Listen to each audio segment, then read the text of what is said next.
And I look forward to discussing with the following panelists.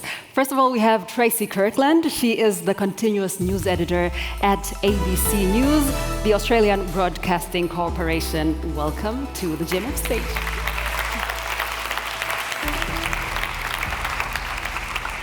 I also like to welcome Nathaniel Liminski. He is the Minister for Federal European International Affairs and Media of the state of North Rhine-Westphalia. A warm welcome to you. Joining us from South Africa is Vuyo Mvoko. He is a journalist and a senior anchor who has many years of experience with the SABC, that is South Africa's national public broadcaster. Welcome to you as well, Vuyo. Great to be here. Thank you. And joining us on the panel too is DW's Director General, Peter Limbourg.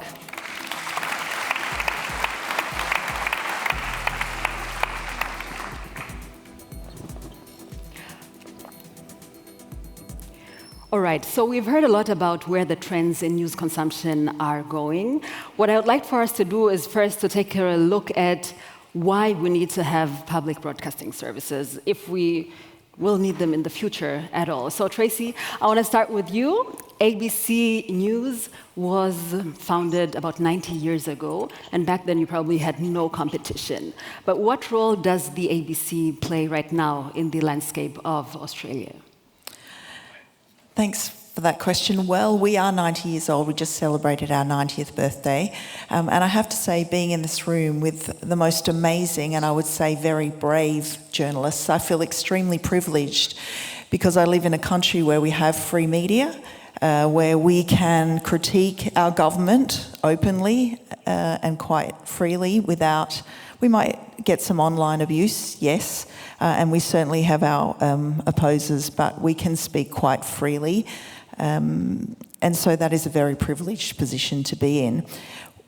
The public broadcaster in Australia is very similar, I suppose, to the BBC. So we're the Australian Broadcasting Corporation, probably moulded on the model that the BBC uses.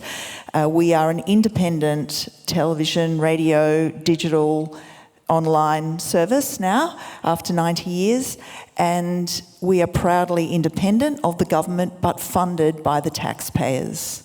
So the government decides every few years how much it's going to give us, which is challenging and often scary because we don't know how we're going to go. The new government has just extended us from a 3-year deal to a 5-year deal, which secures our funding a little bit more.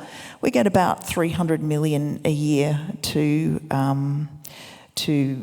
broadcast and to do our journalism. And we're a combination of news and current affairs, as well as entertainment. And I head up the Continuous News Channels, which is a 24-hour news channel in Australia. All right, so you said that you have a combination of news and entertainment. Nathaniel Liminski, a question to you. Many people in Germany right now are wondering what the mandate of public broadcasters is. Are they supposed to only provide us the news, or do they also have to broadcast the Olympics and cooking shows and movies? What role do they play? Well, I think the importance of public broadcasting system is clear. It's precisely clear when it is absent. Look at the US. There you have no public broadcasting system. And so you but have... they do. Sorry? The US? Well, they have, but not as prominent as they are in Germany, the public broadcasting systems. And there you see that, for example, when it comes to reporting about foreign policy or from the world, this is something you don't earn money with normally, or it's hard to earn money with. And so, as it is important to a society like in Germany and a country like in Germany, I think we are very happy and blessed to have a public broadcasting system. As you just mentioned, we have a discussion going on in our country about what is the purpose, the core purpose of public broadcasting systems. And of course, we have to look at the core task of it, and this is to deliver a basic information to our society. And so it's about information in the middle, but we always looked at our public broadcasting system as a place where society convenes. And this also includes entertainment, because if you want to convene the whole society, all parts of it, you have to offer a program which brings everybody together. And this is not just about news, but it has to be more. All right, the citizens in many countries do not get the public broadcasters' services content for free. In Germany, for example, Peter Limbourg, most citizens have to pay about 18 euros per month as a license fee. But then the question is, what do they get from us and from other German stations that they would not get from a private one? You've worked for the private sector, you've also worked for public TV and radio, so what are we offering that others are not offering? I think it's absolutely vital that the public service media is also allowed to have entertainment, sports, and more than just pure information. Otherwise, we would marginalize them and they would go into a niche. And I travel a lot in my capacity as DG, and so I travel to Europe, to eastern part of Europe, and I see what happens if you marginalize these public service stations. You have even more polarization in the society, and you visit old buildings with depressed people who have no money and can't broadcast. So I think we are in Germany in a privileged situation that we have a dual media system where we have half of it for the private market and half of it more or less for the public service media. But I think the discussion is not between private and public media anymore, because we all face now Netflix, Amazon, the big platforms. I mean, they are the big competitors for us now. And I think we have a good system where we have both strengths, the private and the public. But yes, the discussion is also, do we need so much money? And we're talking now for the national public service, because Deutsche Welle doesn't have enough money, and we are not funded by I believe the others them. would also argue that they don't have enough money. I don't think there's any broadcaster who says, "Oh, we have enough money. We can probably you find them in Germany. Anything we want." Yeah. No, but seriously, and I think this is a fair discussion, whether there should be more reforms in structure, in the way how they do business. Do we have to be so regionalized as we are? These are all legitimate questions, but I think we have to really be careful that we don't get into a trap where we say, oh, we have to reform them, and at the end we marginalize them, because this is what populist politicians want. They want to marginalize public service media because they don't want to be criticized. All right. Now I want to take a look at another aspect. Tracey, earlier you mentioned that you are funded by government grants, but at the same time you say that you are independent. And now we have a question for our audience here in the conference room and also for everybody who's watching online. If we can have the poll, please. We would like you to take part in a poll. We are going to show you the QR code in a moment. There it is. You can scan it, or you can take your phone and go to ahaslides.com/GMF, and there you will see the following question. We want to know, can public broadcasters actually be unbiased? What is your opinion? Let us know what you think, and we're going to take a look at the results right now. And while you type away, let me just tell you that I'm originally from Tanzania. We have a public broadcaster there called TBC, and this is an organization that is there to sing the praises of the government. Almost every news broadcast will start with what the president has done, what different ministers have achieved. There's even a special show whose name roughly translates into the roar of the current government, or the blast of the current government. So it's, oh, they have opened a new school here and a new hospital there, and people do watch these shows. So definitely not unbiased, very biased, and praising the government. So we want to know from you, and we're going to take a look at the results right now. Can public broadcasters actually be unbiased? And look at those results. Oh, almost 50-50. It would be interesting to know where the people are coming from who say yes, what parts of the world, and the others who say no. Okay, so we have a really divided audience there. And this is where I want to bring in Vuyo Mvoko. You have worked for the SABC as a senior news anchor for many, many years. But back in 2016, you actually became the news because you and 7 other colleagues went on a strike. You did not like how there was a lot of interference from the management. Tell us what happened.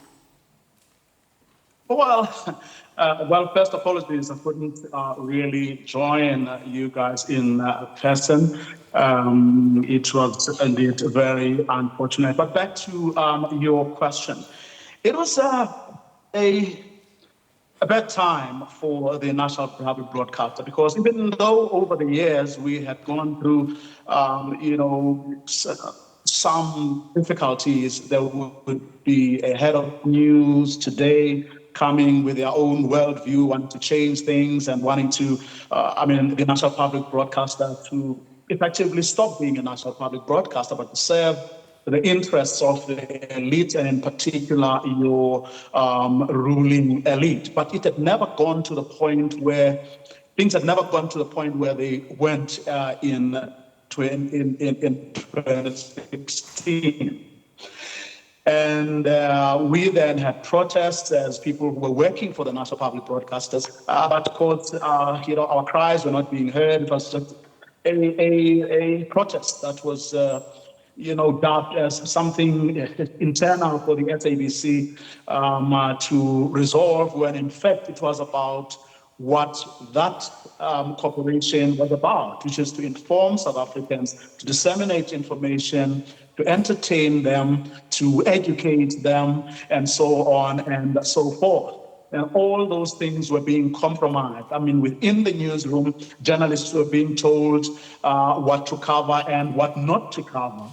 The guy who was running the corporation effectively, at the time, had the ear of the president and the people next to them, and all he wanted the newsroom to do was, as he was saying earlier, is what was happening in Tanzania, which is to sing the praises of the ruling elite and of the government. In fact, it's no coincidence that in the last national election, the Secretary General of the governing party blamed the SABC for their misfortunes. In other words, for losing, a lot of votes. They also blamed the Independent Electoral Commission, which is the agency that runs elections in this country on behalf of everybody. And it must be said that it's an institution that has carried itself very well. But the point I'm making about this is that, especially in the last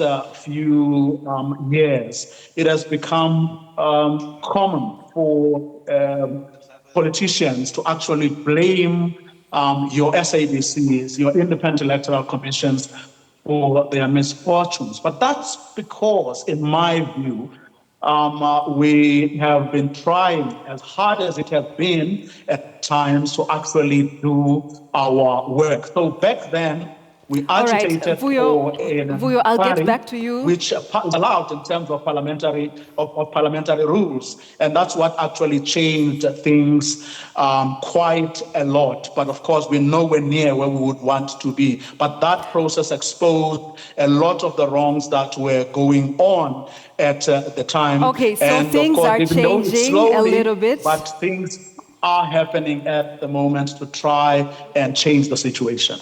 Okay, but you are not yet there where you want to be. All right, so Nathaniel Leminski, do you ever pick up the phone and call one of the broadcasters here in Germany and ask them why they are not broadcasting one of your PR pieces? Or do you ever criticize them for the way they report on a certain issue or criticize the government?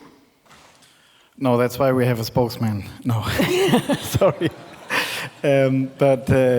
I remember there have been cases in which that has been done. What exactly happened? Well,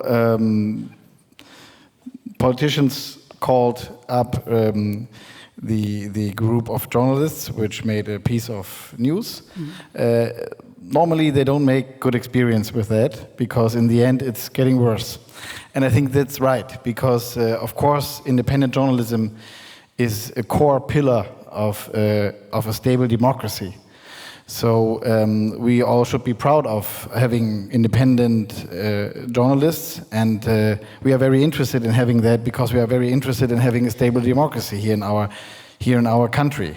And we all see during the pandemics, now with the war on information being done by Russia, that this is not self-evident. This is not nothing. This is something you have to work for. And so coming back to that question, I think it's important to have a system of financing which ensures that that it's not possible to have state interference. We have a system like that in Germany. It's an independent commission which determines the financing of the public broadcasting system. And this is a process with a long tradition by now, over decades.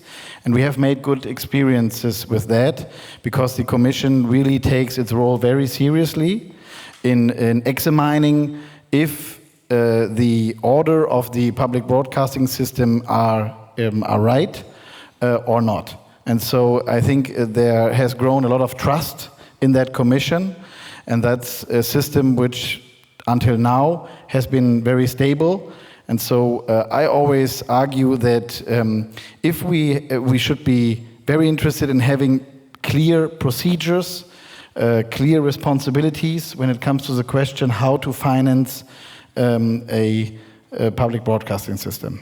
All right, but Tracey, the case of Australia is different, because you get a government grant, so the government has the power to decide how much you get.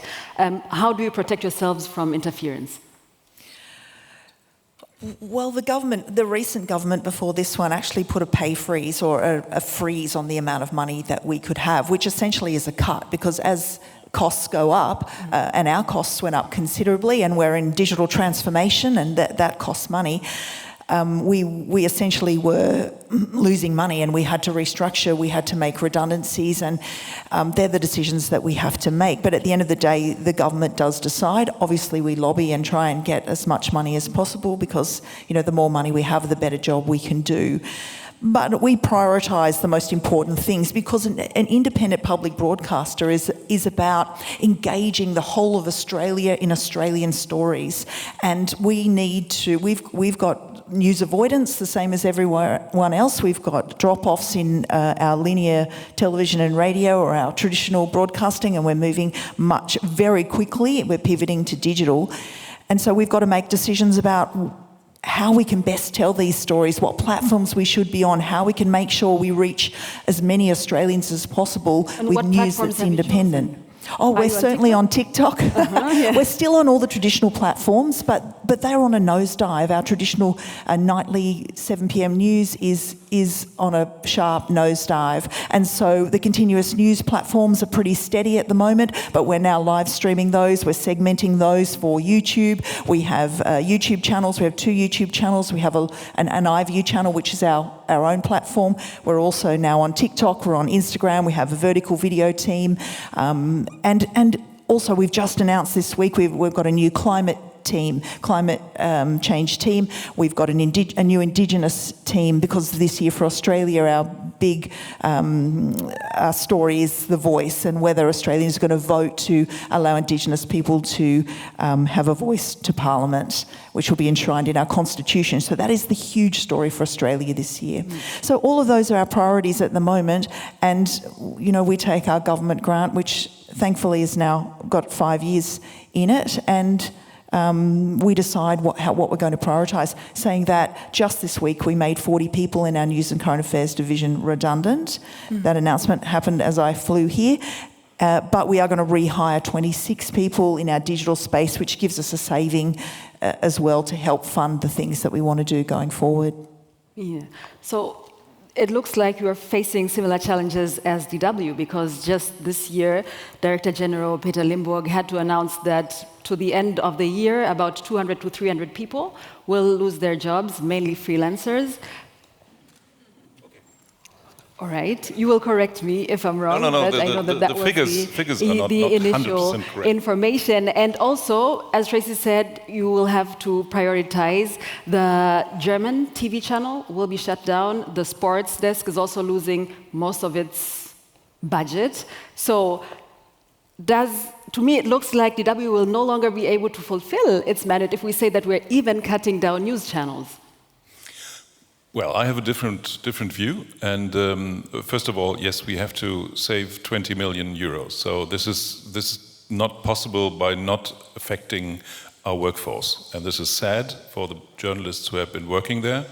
And this is seriously something we don't like to do, but we have to, because you see all the budgets around us are shrinking. You see the public budget is going obviously much more into debt, and they don't have enough money for other issues. So we see that we will not get enough money for the next year. So we said we have to react, because our problem is that we have to make a budget every year. So for the moment, we don't have a real planning process. Can we fulfill our mission? I think yes, absolutely. There are 200 people are going to be affected by it, but not all of them have to leave. Around 60 will have to leave the operation. We are talking about DW, which has more than 3,400 people working. So I think, yes, we can fulfill our mission. And we just see that our German-speaking linear TV channel hasn't been used very much in the past because of digitalization. People no longer watch linear TV, and they don't obviously watch our German TV channel. So we decided, also as a step into digitization, that we have to cut it. And we will end the broadcasting end of this year. And I think this is a normal process which public service media must do. They must be able to change. They must also be able to say, we have to reprioritize. We have to see new tasks, and when we get new tasks, we might have to end old ones. And so what happening with the sport? Yes, sport is an important issue, but it was a relatively high budget and a relatively lot of people working in DW. And we have now a total different situation of the world. We have Ukraine, we have Russia, we have climate programs, we have so many issues which we have to be concentrated on, that we said sport might be something which are people not always using and searching at DW. So this is why we did these changes. You said we need things that bring people together. I believe that sports is one of the... I love sports, but yes, but people are not always looking at it at DW. So, but yes, please. All right, but I want to find out from Vuyomvoko whether the issues that we talk about here, about the budgets, if that is something that is also affecting the SABC, and how do you think you will be able to secure funding that has no strings attached so that you can do the work that you want to do? And more, or perhaps on an even larger scale. Take as an example the show I was hosting, Mondays to Fridays, in the evenings. I had to produce that with 2 producers, 1, 2. That's all we could do. About a year ago, more than a year ago, about 600 of our colleagues were laid off. And this happens once in every couple of years. We have gone, the SABC has gone to the government because that's where it gets some money from there, but it's never enough.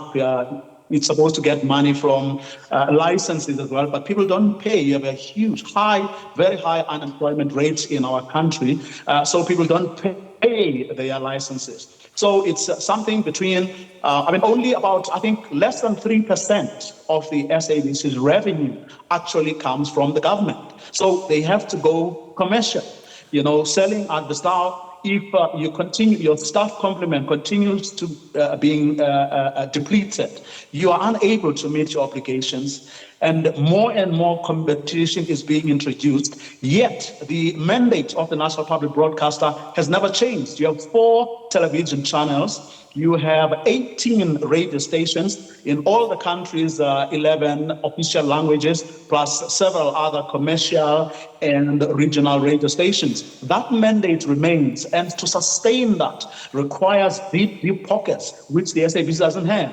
It's recording losses every year. This year even, it's going to record losses. And those also impact the quality of what the SABC has put on television, on radio, and everywhere else. So, does anybody have a solution, a suggestion? Because I remember when I talked to Vuyo earlier, he said he really would like to hear from other broadcasters how they face their challenges and how they overcome them. So prioritization is probably one thing. What else do we have to offer? Well, I would say that I believe that public broadcasting is more important than ever in the times that we are living in. So that's the first thing. We have to find ways to make it sustainable. We also have to find ways to make journalism sustainable in the sense that I know coming out of COVID, a lot of our journalists are feeling burnt out, they're feeling tired, they're feeling disillusioned, they're feeling stressed. And so I think thinking about the mental health of journalists and what they've gone through is really important as well. But as far as sustainability and how, well, it's about prioritising. It's about thinking about who you want to be, and that does mean cutting. It means cutting the things that aren't having impact, cutting the things that aren't working, and investing in the things that speak to new audience, to younger audience, to women, to culturally diverse communities. This is speaking from an Australian perspective. That is where our growth will happen. But we need to find a way there. We need to understand what platforms they're using, what stories they want us to tell, and we need to do the kind of quality journalism that can be completely relied on, because for the ABC, we are the most trusted media brand in Australia, and so we have that in our favour, and we have to use that. We can't dumb down, we can't change who we are, but we can change the way we tell stories, who we tell stories about, who we speak to when we tell our stories. There's a lot of changes that we can make, and we've got to innovate, be creative, try new things, and kind of go from there, and then learn from each other. Yeah. Thank you very much. Now, Peter Limbourg, I want to come back to you. We will no longer talk about the budget, because I know that is an issue that we will not be able to exhaust on this panel. But let's talk about content. Tracey has already mentioned a few things that need to change, how we need to be more creative. How is DW positioning itself so that it can be fit for the future, so that it can still be competitive and efficiently use the resources that it has? Where are we going to put our focus in future? Well, everything which is connected to digitalization, to regional content, also in the region produced content, to collaboration with our partners, and not necessarily into our linear TV offers. I mean, linear TV will still exist, and we are proud to have next year 3 very good TV channels, but we all know that there will come a time when this is going to change. So we go into digital, into video on demand, and I think this is something which when we talk about public service media, then we also always have to keep in mind that we have taxpayers' money, which we spend, and all money of every viewer, and so we have to keep this in mind, and then we come back to priorities. And not every product of public service media means automatically that it's sacred or that it's something which we can't get rid of. We must admit that we have to change, and this is what we're doing. And being close to our audiences and being on a video on demand path, I think this is the way. Nathaniel Liminski, how should we then measure what is having an impact on society and what not? What is performing well, because we have to go beyond the numbers. If it's just about numbers, then we know what kind of content, we've heard it from Nick, what kind of content gets the most clicks, but probably that does not fulfill the responsibility that we have. Well, that's a very good question, because if we have a public broadcasting system, it shouldn't be just about the numbers, because then it's like a commercial TV station, and then we wouldn't have to do the efforts to have a public broadcasting system. So it has to look at certain parts of society, certain services, which can be delivered just by public broadcasting system. And as my colleague just said, she emphasized that to look at what are we there for, what is the core purpose of our system. And so in Germany we have a tradition of the dual broadcasting system, and I always argue that there are parts of programs which are done better by private broadcasting Can programs. you give examples? Well, some parts of entertainment, which are expensive, by the way, I think shouldn't be done by public broadcasting. I don't say no entertainment, but I say certain parts of entertainment, or at least entertainment should be different when it's done by public broadcasting systems. And also, and to have the look for the whole society, also to have the variety of opinions among the journalists, which is actually a big problem of our public broadcasting sometimes. Because you have to look, and I think this is a task for the leadership, really to look if your groups of journalists, your programs, have the whole variety of opinions in our society, because otherwise it will lose acceptance. And there's another point. I think it's a culture to handle mistakes, which are done by public broadcasting systems as well, of course. I mean, we have huge programs done by our public broadcasting, and so there are mistakes as well. And how to cope with them, how to talk about them, to correct them, even to say sorry if they are made. This is an issue which is discussed highly in our society, which I think it's a good thing, because that's also about transparency of media. And so you see that the public broadcasting system can do a lot itself to ensure the acceptance in the future. All right, Vuyo Mvoko, we're coming towards the end of this panel. Question to you: if you were to become the Director General of the SABC, what is the one thing you would change so that the SABC, which is actually a very trusted brand in South Africa, 79% of the people, according to a Nick's study, say that they trust it. What is the one thing you would do to change things at the SABC so that it becomes an independent and impartial public broadcaster?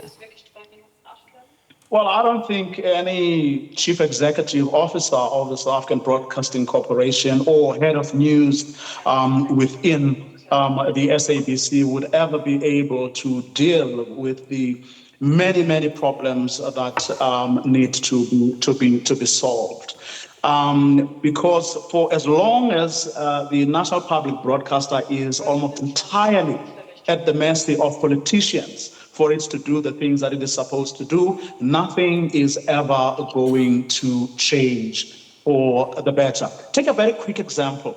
I mean, last year, Parliament conducted interviews for the 12 board of 12 that is supposed to play an oversight role over the corporation.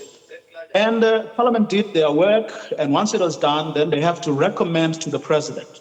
Now, the president had a problem with one name that was on the list, and this happens to be someone who was formerly the head of news at the SABC.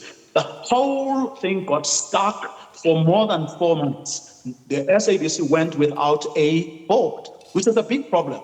It took a civil society formations to then approach the courts to force the hand of the president for him to appoint the new board, which he then subsequently appointed. And here's my point, my conclusion, that unless and until South Africans, together, of course, with the help of, other people around the world who have experimented with better and more effective models, it's only when people get together and realize that the SABC is their baby. It can't be at the hands of the politicians who are driven by self-interest, money, popularity, and other things, for it to be able to do the things that it is supposed to do for the people of South Africa. The SABC remains a big part of South African life, because internet penetration that we're talking about in the previous session, for example, is low in South Africa.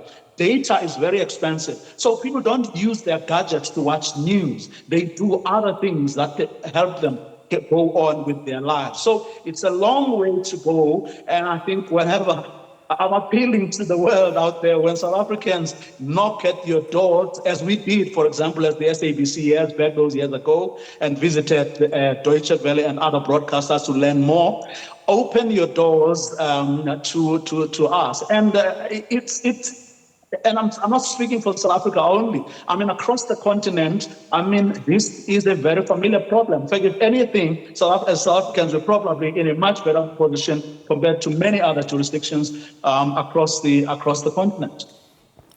Thank you very much, Vuyo. A bit of a pessimistic outlook there, but you asked for doors to be opened, and there are many media bosses and editors who are listening. You will get invitations, I'm sure. All right, Tracey, I want to give the final word to you now. You wrote a book during the pandemic. The name of that book is How COVID Changed Pandemedia, right? Exactly, how COVID changed journalism. So tell me, what are a few positive changes that will help us as public broadcasters do our work better in the future? Well, as we all know, COVID almost changed us overnight. It was slow coming, but when it came, we changed overnight. One day we were all in the newsroom. The next day, half of us were at home. We were speaking to each other over Zoom. We couldn't send out camera crews to people, or if we did, we had to stand a certain distance. We all had to wear masks. We had to sit a certain distance away. If we did stay in the office, we couldn't have people into the studio live. And it changed overnight the way we, particularly for broadcast news, the way we operated. For print and digital, everybody went home. And for potentially 1 year at least, people were interacting only on the screen. We also saw a rise in mental health issues, which has shone a light now on that. It was this incredible time where audiences came to trusted organisations, and we saw a massive increase in our audience during that time because we're a continuous news platform. We played every day in Australia. Every state premier would stand up and speak for an hour and a half about the death numbers and the hospitalisation numbers. We played all of them in full, and the audiences would stay and just lap it all up. What we have learned during COVID, I think there's a few things. I think this was a story that kept going, and every day we're asking, what angle are we going to take on it today? And I think sometimes the story moves so fast that journalists kind of were moving really, really fast. And I think what we learned is we need to slow down. If the story's moving fast, that's fine, but we need to slow down and not give everyone an update every 15 minutes because, one, it's overwhelming. Two, eventually they're going to turn off. We love that. We love the live tickers. Yeah, it's white noise. Sports, on Ukraine, on everything that is happening that we believe is of interest to the people. That's right. So part of it, I think we need to slow down. Journalists were trying to do everything. We need to do less, but we need to tell stories better. We need to give the context, we need to give analysis, we need to explain to our audiences the really important issues that matter. But I also think we've got a new toolkit, right? We can use Zoom, we can use FaceTime, we can get into places that before we didn't go because we were bringing people into our studios, which are usually in the capital cities. And now we can tell stories much closer to where the sources are and where the action is. And I think that's great. And the audiences have got used to that. They accepted that almost overnight, which from a broadcast perspective, you wouldn't have believed could be possible. I think also because of that, now we've got more diversity in the people that we speak to because they don't have to make it to a studio. And that allowed us to talk to people right across Australia, right across the world when we're talking about stories, and we don't want to lose that. There's something in that we need to think about. And I think as we go forward and we start to build our hybrid workforces, we need to understand that what we'd lost a little bit was a connection between journalists, that kind of newsroom, robust debate, having senior journalists who can help, younger journalists can watch them in action. So we've got to make sure that we just don't kind of send everyone home and leave them at home because we lost something in that. So as we build our future workforces, we need to learn the lessons from COVID. But I'm really positive going forward about the things that we learned and the things.